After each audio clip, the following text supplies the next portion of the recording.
Welcome, welcome, welcome to the next module in Grooves and Solace, the art of entertainment therapy through DJing.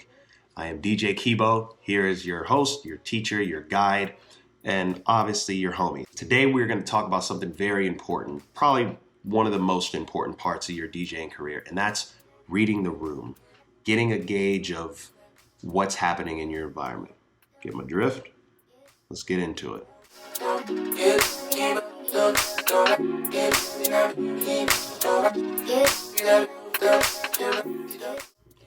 Now, before we get into it, we have to talk about why it's important to read the crowd.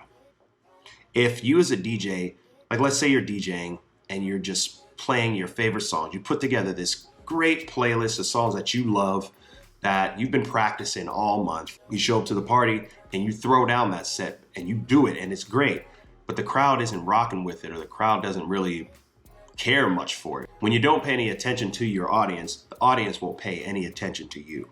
You have a sense of a disconnect when you're just stuck in your mixing and stuck in your music and just with your face glued onto your laptop, just making sure that you are technically proficient. This is the part of the DJing that isn't technical at all. This is the part of DJing where it's always going to be different. It's always going to be organic. And if you master it, you can create unforgettable experiences. And every single one that you do, no matter what your set consists of, if you read the room properly, you are always going to have a different party. And people are going to appreciate that. As an entertainment therapist, it's key for you to know how to read rooms, how to read people's energy, their body language, their verbal language, their dance skills, their posture, their everything. Failure to do this, failure to read the crowd could lead to a certified just disconnection between you and your crowd. And that will just kill your entire therapeutic process. A DJ once said, I can't remember his name, but a DJ once said that DJing is like playing Tetris on level 8. And when I heard that, I was like, yo, he's absolutely right. Because there's a lot of pressure and a lot of things going on while you're DJing. You got to mix music. You got to choose the next song coming up. You've got to beat match. You've got to, entertain on the microphone, and you've got to read that room. And that's very important. So I know I'm giving you a bunch of things to do, but once you just understand the importance of all of them, it'll be natural. What I do, at least, to read the room is I always take a good scan of the room before I even get started. Because as the DJ, you are in control of the atmosphere, of the energy, of the mood, of everything. So it's important that you don't rush it and that you take your time. You don't want to rush greatness. You don't rush a cook when he cooks a good meal for you, because anything rushed is never good. You want microwave breakfast or you want prepared breakfast? You know what I mean? Take your time and look around the room where you are and see what kind of people are there. What kind of groups of people are there? Are we have more women than men? Do we have more men than women? Do we have groups of guys for a birthday party over here? Do we have a group of, women in their 30s over here? Or do we have a group of women in their, 50s and 60s over here? You kind of want to just take these notes and just make them in your own head and just scan the room and see what you're dealing with, because those are the ingredients that you'll need to cook up a perfect event.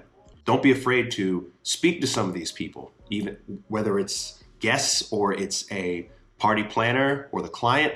Getting to know them, they're going to let you know what you're about to get yourself involved in. So getting to know them is going to better let you know what you're about to get yourself involved in.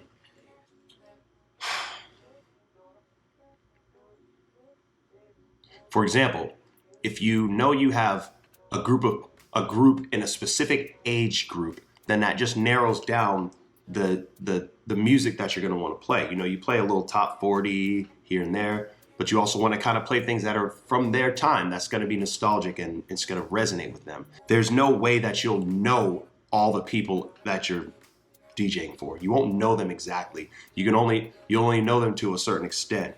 And so through the music and through the things you say on your microphone, you'll further get to know what these people like. Environment is also a very important thing. Are you outside? Are you inside? Are you at Chuck E. Cheese? Are you at the convention center? Are you in another country? Are you in another state? Are you on a boat? You know, like these are all things that are important as well, because reading that and taking that information in is going to just help you create the things that you're going to say and do for people, and the music that you play. Because again, you're creating a full atmosphere based off the read you're given or the read you're taking from the room. You want to look for like movement pattern cues and facial expressions and energy levels.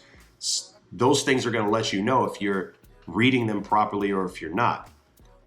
Another thing I like to do is kind of start off with a general read of the room and just kind of funnel it and narrow it down into more of a specific read. You know, if you know you have a birthday party, you start off by just, you know, shouting that person out. And then once you shout that person out, you see who's the most excited person in the room when you do that shout out, who's supporting the birthday guy or girl the most. So now you can gauge that energy or that person's facial expression with, you know, the next piece of music that you want to play. If the person is a big time dancer or has a big energy, you know, then that calls for those sort of songs in those situations. There's nothing wrong with preparing your sets musically. Plenty of DJs will sit home and say, I'm gonna play this song, this song, this song, that song, and this song. The reason why I don't do that, and I kind of stay away from that and tell DJs to try to stay away from that, is because once you lock in a system, you really take away from being able to read the room if you're already stuck in a way that you plan on doing it. You want to have an idea of what you want to play. It's like, okay, I know I'm doing, you know, a 40th birthday party, so I need to have some 90s, little 80s, some top 40s, some of the new stuff, maybe a little 2010 stuff, but you don't want to just, I mean, you can grab those songs that you know are going to hit. This is why we do it in the club, you know, a bunch of 50, you know, some pop songs, a little Justin Timberlake, but you don't want to lock in a system, because then you're gonna mess your process up. You're gonna feel like, okay, if I don't play this mix properly, they're not gonna like it. But that's far from the truth. The DJing is the technical part of it is not as important as the reading of the room. You can be a bad DJ, but if you can read the room and play their proper songs, you'll get booked and you'll survive. You want to engage with these people and build a rapport. You want to create a sense of connection with all your guests. Sorry about that. Camera died, but we back, baby. Let's talk about when breaking this law is actually beneficial. Now, I can comfortably sit here and say 99% of the time this law is very important. You can't just not read your crowd or read the room. But there are times when the crowd really just isn't giving you much to read. They're just doing nothing. Not much is going on. You get boring crowds. You get people who are just chilling, just enjoying the energy, or they're just enjoying the weather, or they're just, you know, just mundane. Sometimes that happens. And in those instances, you have to rely more on your creative instincts to create something for you to read. So there's never really a time where you break this law, but it's more so there's going to be more times where, or a few times where nothing is happening in the room. Nobody's giving you nothing to read from. And you've played countless songs and nothing's happening. At those moments, you've got to tap into your own creative bag and create a moment. Ways you can do that. How the fuck do you do that? How do I do that?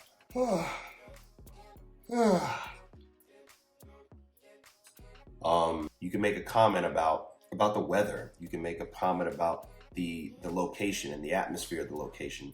Something that you can talk about that everybody in general can relate to and can, you know, have an opinion on. Because when you start with a general thing that everybody's aware of, you know, if it's a company party and you say something like, you know, it's a great day to party with AT&T's, you know, Western Conference or whatever they go by. I've heard a lot of great things about this group of people, so I'm excited to see what's to come for the rest of the evening, sort of thing like that. You're able to, provoke action out of the people who are giving you nothing. So those would be the only times that I would say it's safe to not even break the law, but it's more or less like when you can't even apply the law, you've got to kind of create. You got to create the energy on your own, and that's, again, that comes from just bold choices and creative choices that you make as an experienced DJ. At the end of the day, at the end of it all, reading the room is just a matter of finding a clean balance between your own instinctive choices and what the crowd is giving you, and just putting the two together and creating something from it. You're going to want to practice strategic adaptation. And the way you do that is you read your crowd's emotional cues, and you play music based off that. That's practically the formula. You observe, you play music, you see the reactions that come from it, and you either lean more into that genre or style of music, or you switch gears into something else. But 10 times out of 10, the people are going to give you a reaction. It's just on you as to how far you'll scrutinize those actions. You have to observe their responses and take notes to see if your therapeutic atmosphere that you're creating is effective or not. And also another thing you can do is express, surprises and random things that people wouldn't be ready for as far as music goes. Like, you can, just because you have a bunch of genres of music, but you don't only have to just play music that's on the radio and on Spotify. These are opportunities where you can do, additionally, you can embrace your creativeness by expressing, unique music and unique sounds that aren't necessarily a part of most DJ sets, or like music like that you would DJ to. For example, like playing TV themes or sounds that people are familiar with from commercials, or sound bites from social media, things like that, to spark an emotion. Like if you play the Fresh Prince of Bel-Air theme, somebody's gonna rap that joint, and that's gonna let you know who's the rappers, who's the hip people up in here. They'll give you what you want if you give them something to play with. Remember, you are the entertainment therapist, so you have the ability to touch these hearts and to make them do what you want them to do in a good way. Remember, you are the entertainment therapist. You are in charge of and have the power to make your guests party in any way you'd like them to party. As long as you have confidence and preparation, you're good. Reading the room is key. It's very important to the growth of the growth of the energy of the party.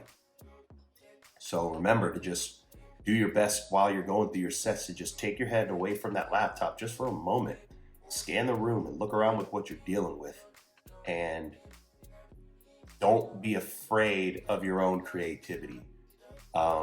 There's going to be times where you come up with ideas and you try to do them on the fly, or you might practice them at home and then bring them out, and they might not resonate or work in the way that you anticipated. And that's okay, because you have to continue to keep trying those things, because fear is not going to work. Fear has never worked, and it's never going to grow you as a DJ, and it definitely won't make you a better entertainment therapist.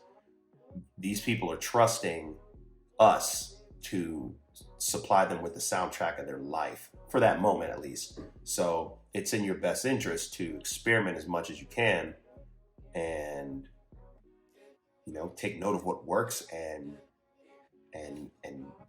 fine tune what needs a little work. So that's it. That's pretty much it. Reading the room is very important, and in order to do it, you've got to pay attention to the party and the people around you, the emotion that they're evoking, the energy they're at, and you need to mix that with your own unique creativity and find moments where it will work. And if it works, continue to fan the flame, and if it doesn't, just adjust accordingly. And don't ever let them see you struggle, because again, you're the vibe curator, And the second that you're shaky and struggling, they will shake and struggle. So continue to be this source of fun and this source of good energy and this source of just therapeutic, just comfort. And remember that there's risks that you have to take. So don't be afraid to take them. The bigger the risk, the better the reward. So yeah, lean into that. Practice, practice, practice. Like we always say, give it a shot. Go out there, go to some clubs, go to some bars, and see how DJs are doing or MCs are doing, karaoke DJs, whatever it may be. And challenge yourself to, ask yourself, what would you do? What could you do? What would work? And see where it goes. All right, group therapists, I'll see you all soon. I'll see you at the next module. Appreciate you. Peace.